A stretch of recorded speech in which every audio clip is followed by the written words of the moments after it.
Hey, what's up, lightboltjoe here. Today we're going to discuss the 2023 horror film from Blumhouse, Insidious, The Red Door. So this is the fifth Insidious film, starting in 2010 all the way up to 2023, starring Ty Simpkins. Andrew Astor is back as Forrest Lampert. Patrick Wilson is back. Rose Byrne is back. Right? So you have the four main Lamperts, minus their younger sister, who is a different actress in this because she was a baby in the first one. So this, you have Elise back as a ghost. You have a time jump of 9 years since the last time we saw the Lamperts, right? So the Lamperts, last time we saw them was 2013 in Insidious 2.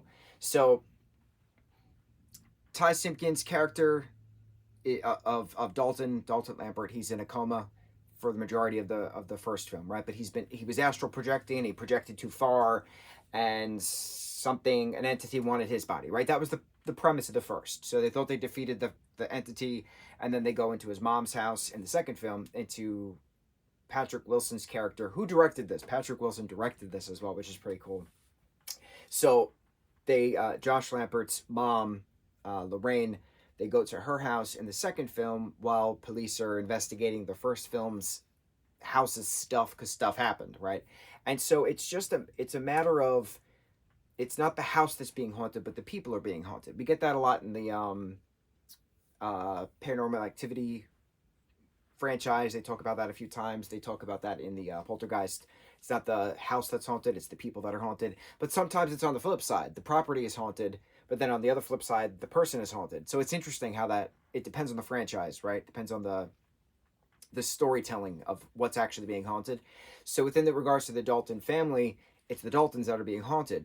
And at the end of the second film, they all agreed pretty much to just put Josh and Dalton in a hypnotic state to repress the last year, to just get it done with, right? Just forget it. 9 years go by. Dalton's going to college. So Josh and Rose Byrne's character, Patrick's character, and Rose Byrne's character have been divorced now because of the events of that entity that possessed Josh's body. And then Josh went on a potential murder spree of his entire family, but it wasn't him, it was the entity. But to the kids, it's him, it's their dad. So how do you fight that? How do you discuss that? How do you suppress that but still have those memories of Forrest? Because Forrest, younger brother to little brother, as he's referred to in this film, wasn't hypnotized. It was just Josh and Dalton who were hypnotized to forget. Forrest wasn't hypnotized, but he was lied to then all these years later. Oh, it's in your imagination. Your dad would never do that, stuff like that. So now that Dalton's in college, he's going to art school, right? He has this roommate, Chris, who he thought was male based on their name, but it turns out Chris is a girl. So it was a great dorming dynamic between them with regards to the liberal arts school.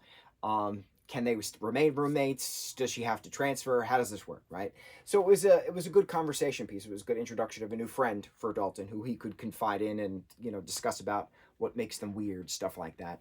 And his unhypnotized moment was in an art class where the professor is making them count down from 10 to then go into their subconscious and draw and stuff like that of their past.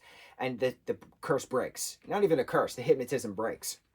So then once it breaks, all these 9 years later, it's then a matter of, how is Patrick's character of Josh and Dalton's character experiencing different things at the same time, because now the hypnotism is broken. So now that they can astral project again, what happens next? Or what are these new creatures what are these new entities trying to get their bodies back, and what for? What happens with trying to reface the past again?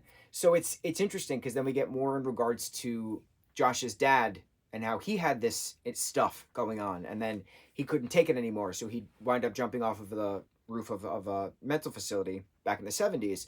And Josh had been angry for so long because he doesn't remember his dad, and his dad abandoned him and all these things. But it wasn't his dad abandoning him, it was his dad trying to face the demons, literally.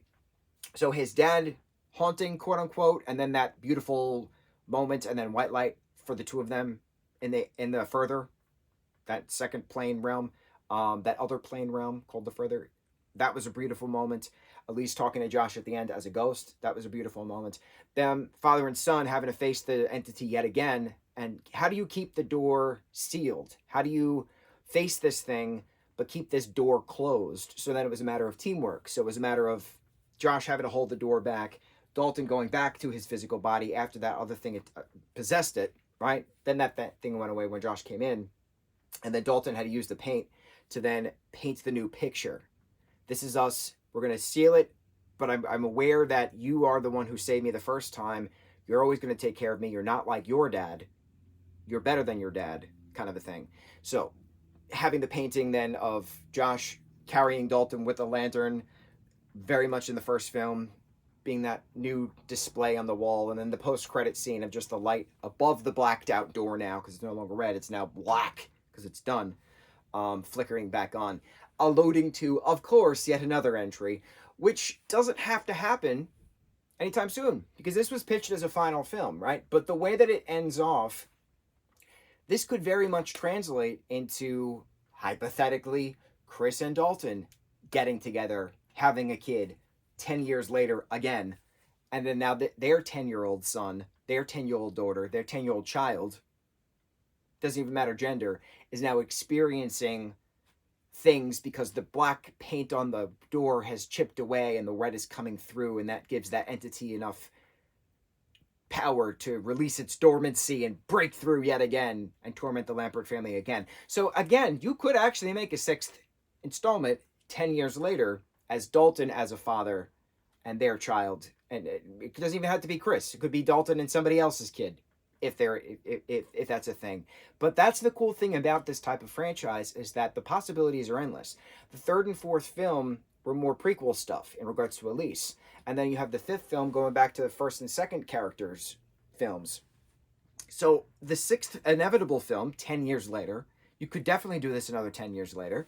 It's just neat. It's neat that you can actually play around with these things, because the first film is 2010, the second film is 2013. Those same characters 10 years after that, like released in movies-wise 10 years, but chronologically it said 9 years later on the actual beginning of the film. The story continued. And then you can do another in 2033. You could do another 9 or 10 years later. What happens with Dalton's potential child after the paint has chipped away? You could do so much with this. Like, you don't actually have to put the franchise to bed. You can revisit this another 10 years from now, and it would make sense. That's what's really neat about the way Leigh Whannell writes, is when Leigh Whannell and when James Wan and Leigh Whannell did the original Saw back in the day, right? Back in what, 03, 04, something like that. It was a matter of that twist ending of John getting up from the bathroom floor and he was just sedated the entire time. And you're like, what? Anything could happen within regards to a twist ending for these particular types of horror films that the two of them are just so geniusly and well-craftedly have done and can do. So the possibilities are always endless, because there was just a Saw 10. And it makes perfect sense. And it's one of the best in the entire franchise.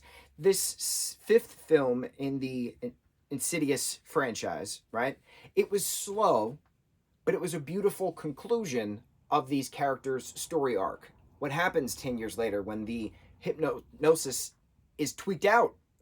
What happens when these things can come back if the hypnosis is gone, right? It's interesting. And then what happens next, potentially 10 years later, when the paint is chipped away, because it's been 10 years in the further, and the thing can come back again? What happens? What do they call him? The lipstick demon? Something like that? There's so many possibilities with regards to a horror franchise, especially with Leigh Whannell and James Wan behind it. And it's pretty cool knowing that. It's cool knowing that. It's cool seeing that as well, because it's all interconnected. One thing lies in the next. So just because the 10th Saw film is actually Saw 1.5, technically, because it's between the first and second film, the third and fourth Insidious films were prequel stuff in regards to Elisa's character, not even the Lampert family, but it was all about the further, so it's all connected. Anything can happen. And that's what's neat about horror, especially within regards to a franchise, is that certain things can be Easter egg dropped here and there and then revisited many movies later. It's cool how sometimes those who are conscious to it do an amazing job. Saw franchise does an amazing job with that. Insidious does an amazing job with that. But then there's other franchises that don't even care about the last film, aka the Leprechaun films, which we just talked about. How one has nothing to do with the other, minus the last film being a direct sequel to the first film, things like that, right? It depends on the property. And I have no qualms nor concerns with anything James Wan or Leigh Whannell does because it all circles back to something. A little clue dropped here could be a big plot point there. So I'm very curious if 10 years from now Ty Simpkins comes back as a father to a something younger child, Dalton. Could be any like I said, doesn't matter the gender of the child, could be any gender of child for the direct descendant of Dalton Lampert. What is this younger Lampert's experience going to be if the chip paint comes off the door and the lipstick demon tries to attack now the child? And why would that happen? Why would this lipstick demon want younger Lampert child and not go back for Dalton again? Is it because of the fresh blood, fresh meat? Who knows? Possibilities are endless. It could even be in a different country. It could be anywhere, because it's a matter of now the bloodline. That's what it should be called. It should be called Insidious Bloodline. There we go. I already wrote the 6th film. The 6th film, which is going to come out in 2033, is called Insidious Bloodline. It's going to be great. I can't wait. Insidious, the Red Door, on to the next review. Mucho mahalo.